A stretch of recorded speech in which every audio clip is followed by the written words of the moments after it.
Hello, everybody. Happy Saturday afternoon. Happy 5 days before the start of the NFL draft. Almost exactly.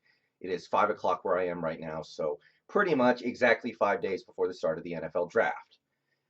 And it's time. I don't think the Seahawks are done with free agency yet, but either way, it's time to start processing what we did this offseason and how it's going to affect what we do in the draft. So, I am going to go through every move we made this offseason in terms of either retaining players or signing new players and seeing how it relates to what we are probably going to get out of the draft in 5 days. Obviously, the way in which your team attacks free agency informs what they're going to do in the draft. I think every team in the league follows that ideology to some degree. And the margins for this Seahawks team are thin, so it's really important we get these right, get these decisions right. We won 11 games and won a playoff game last year, but I think everybody knows that the team we had last year was not a traditional 11-win team. They had much more in common with an 8-win or 9-win team than they did an 11-win team. So if we don't get better, we are probably going to be that 8-win or 9-win team in 2020. All right, so first of all, I want to address one thing real quick. I am addressing this from the perspective of assuming that we are going to have football in 2020. And I know it's possible we will not. It is very possible we will not have football in 2020. And if we don't, a lot of my perspectives on what we have done will change. But assuming that we do have a season in 2020, these are kind of my thoughts. But keep in mind that I am aware that we might not have football in 2020. I don't know. Basically, I was taking a look at all the positions that the Seahawks addressed in this offseason, both in terms of acquiring new free agents and re-signing our free agents from last year.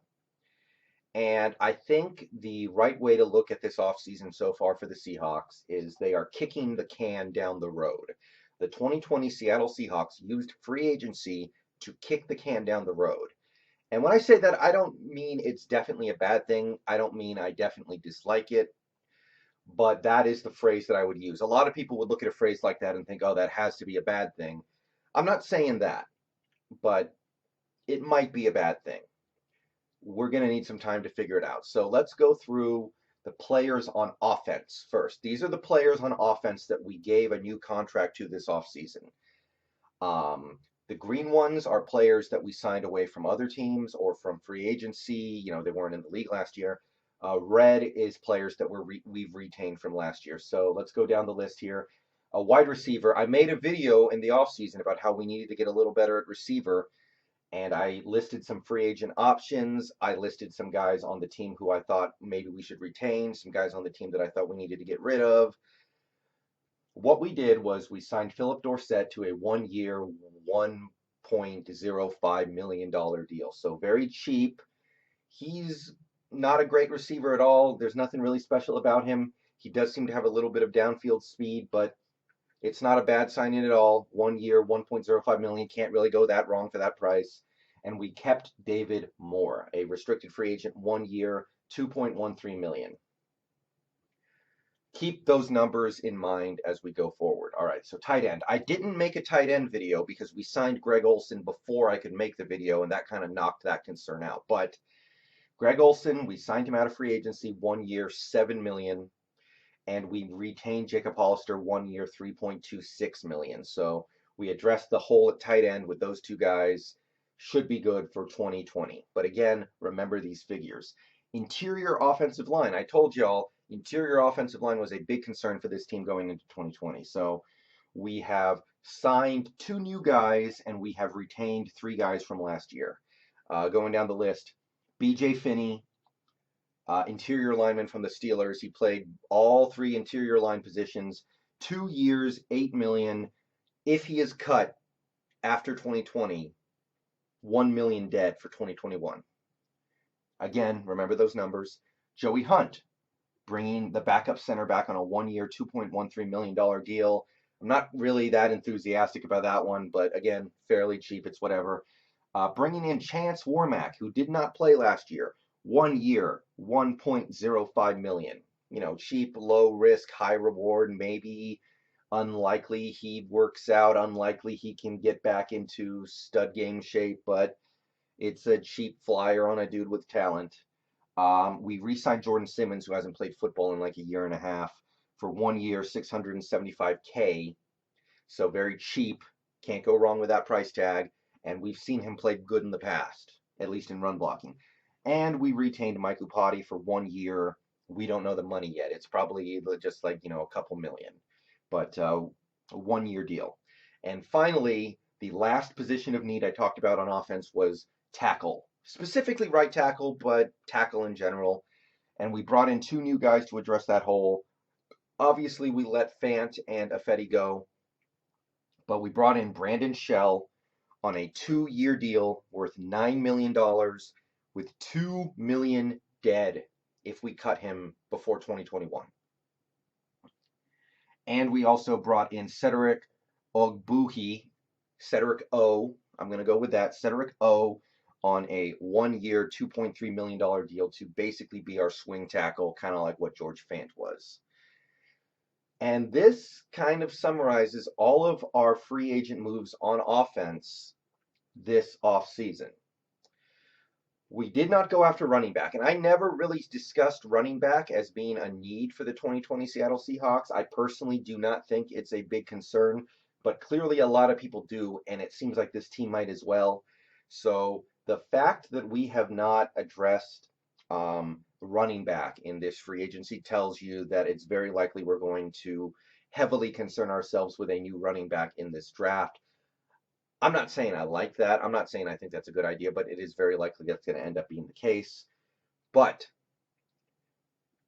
as we look at the defense next, I'm going to look at the defense in a second here, but keep these numbers in mind because these numbers are more important than the players themselves. Because if you look at these players, you're probably going to say none of them are very good.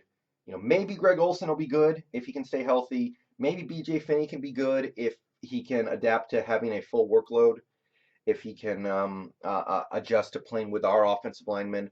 But you're probably looking at these players and thinking none of these guys are very good. In fact, some of them are probably downright bad. But let's remember these numbers. And we'll get into why I say the Seattle Seahawks kick the can down the road in the second half of this video. All right, defense now. We're going to be doing the same thing, but we're going to be looking at defense. What did the Seahawks do in free agency to address the defense? As you can see, this part of the video is going to be a lot shorter, but that's okay. The fact that we can see that this list of players is a lot shorter than the offensive list of players might tell you what we're going to prioritize in the draft, so that's another eliminating thing, but the most relevant thing to me would be the figures on the right. So let's get through this real quick. Defensive end, I told you in the offseason, defensive end was an area of concern for this team. I still think it is. We did, however, bring in a few guys. Benson Mayowa was probably the most interesting guy we brought in. He's a guy who's had some 6-sack and 7-sack seasons. He seems like he has some potential as a rusher. We brought him in on a 1 year, $3.02 million deal. So basically 1 year, $3 million. Bruce Irvin was the other interesting name we brought in. Formerly a Seahawk. He was a Raider. I think he was a Panther last year. And we got him for 1 year. I could not confirm how much, though. I feel like I read at some point it was 1 year, $4 million, but I was unable to confirm that today, so I just put $4 million question mark because I can't remember.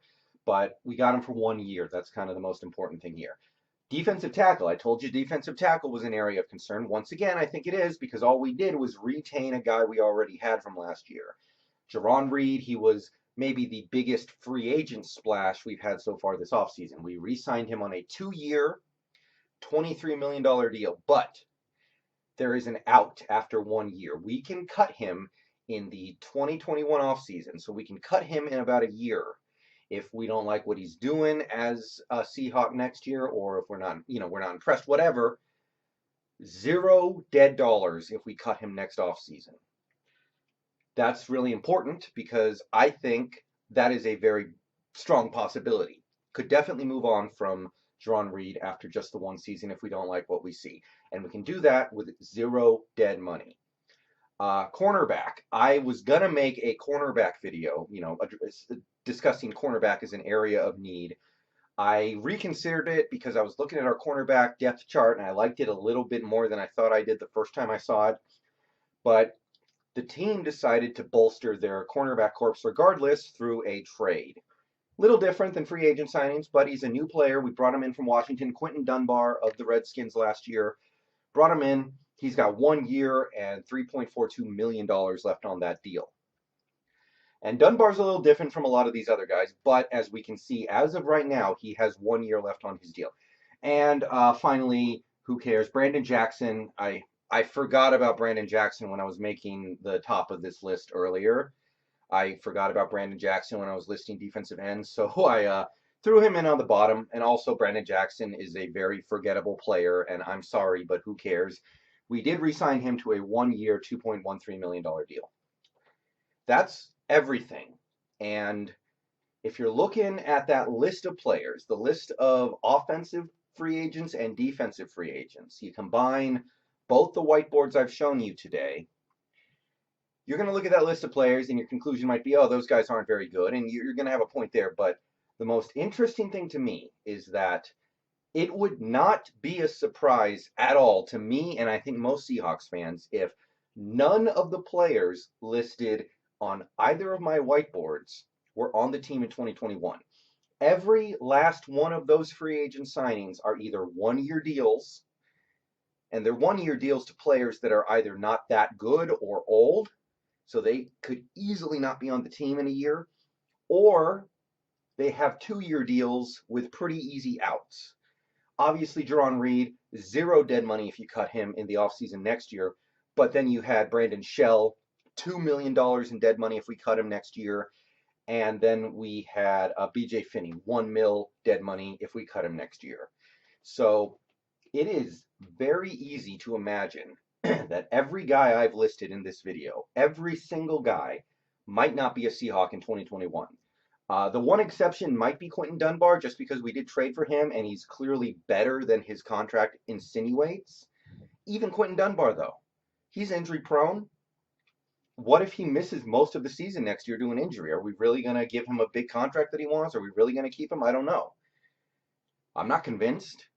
So yeah, if you look at the players we have kept and the players we have gone out to get, the most interesting thing to me, not one of them, in my opinion, is overly likely to be a Seahawk for more than one season. Every last one of them could really be gone in 2021. And for one, that kind of indicates the guys you got are not that great, okay? The best players we got this offseason in terms of, free agent deals, be it retaining or going out and getting, are probably Jarran Reed and Greg Olsen. Jarran Reed, we don't know. He's got to prove it this year. And Greg Olsen's old, so he might retire after one season. So the players are not great. Some of them we like. Some of them we kind of like. Some of them we're optimistic about their potential, but they're not great players. But also what this does, and what I like about it, and why I think it could play well into the draft, it's given us flexibility. And that's why I like this strategy of kicking the can down the road. We signed a whole bunch of interior offensive linemen, for example. If you look at my last video, we signed a whole bunch of guards and centers. But you cannot say that we have handled that area of our team for the foreseeable future, because none of those 5 guys is likely to be on the roster in 2021. I'd say the only guy who's likely to is BJ Finney. Everyone else, very likely they're not on the team past 2020. Defensive end, we've signed 3 defensive ends this offseason. We brought in Mayowa, brought in Irvin, brought in Jackson, but you cannot tell me that we have addressed defensive ends so well that we don't even need to think about it in the draft. You can do that for every position. So what we have done in this offseason that I will give the team some credit for, and that I will say is a positive, is that we've addressed almost all of our positions of need. We have. You might say we haven't addressed running back, and you might say we haven't addressed defensive tackle because we've only retained one guy from last year, and we've actually lost one of our best defensive tackles from last year. But I think it would be fair to say that other than those 2 positions, we have kicked the can down the road on every other position, which means we can go into this draft next week, 5 days from now, and mostly take the best player available because we have attained players who are decent, who should be able to tide us over for a year and play decent, capable, manageable football for 1 year. But that doesn't mean we can't worry about the future on those positions. A guy like, let's look at, just as an example, Benson Mayo and Bruce Irvin. They might be pretty good in 2020. It's very reasonable to say those two guys combined could get us like 10, 11 sacks and be pretty decent edge defenders. There's reason to believe that they'll be all right. But just because we have those guys doesn't mean that we won't draft a defensive end somewhere high in this draft. But now we don't have to. And that leads to what I like about this offseason that we've done. We can kind of take the best player available in the draft because we still have long-term needs at all these positions, but we've taken steps to try to shore up our short-term needs. So while this free agency period hasn't been overwhelmingly positive, I think a lot of people have been really disappointed in what we've done so far. I can at least say that. I can at least say that the team took steps to make sure we are not pigeonholed into any one position. Maybe defensive tackle. Other than that, though, I think we've done a solid job of opening up our options in the draft. When our first round pick comes around, number 27th overall in about 5 days from now, 5 days plus maybe an hour, I'm not going to be sitting here thinking, oh, we have to take a defensive end. We have to take a guard. We have to take a receiver. We have to take this. We have to take that. And that freedom is valuable because it means that if Jalen Reagor or, God forbid, Henry Ruggs III is there at 27, we can jump right on that. We don't have to say, oh, I'd love to take this guy, but we have to take a defensive end. No, we don't have to do that. And that, my friends, is going to be really valuable because forcing ourselves to take a certain position is kind of why we ended up with LJ Collier. And I don't need to say any more than that. All right. So that's what I think of the offseason so far. That's me trying to put a little bit of a positive spin on things. Look, don't get me wrong. This offseason has left things to be desired, but I wanted to go ahead and try to frame things in a positive way. I don't think we're done. I think that either Jadeveon Clowney or Everson Griffin will be a Seahawk in maybe the next 10 days. I would be pretty surprised if we did not add at least one more starting defensive end at some point. Not a rookie, but a veteran, I mean. But that's how I would frame this offseason. We've kicked the can down the road, which has problems in and of itself, but it gives us flexibility to draft the best player available when our picks come up in 5 days. All right. I might stream tonight, but I don't think it's going to be until later. You can come hit me up when I'm streaming if you want to. This is kind of the first video in a little mini series I'm going to do that finalizes my thoughts before this draft.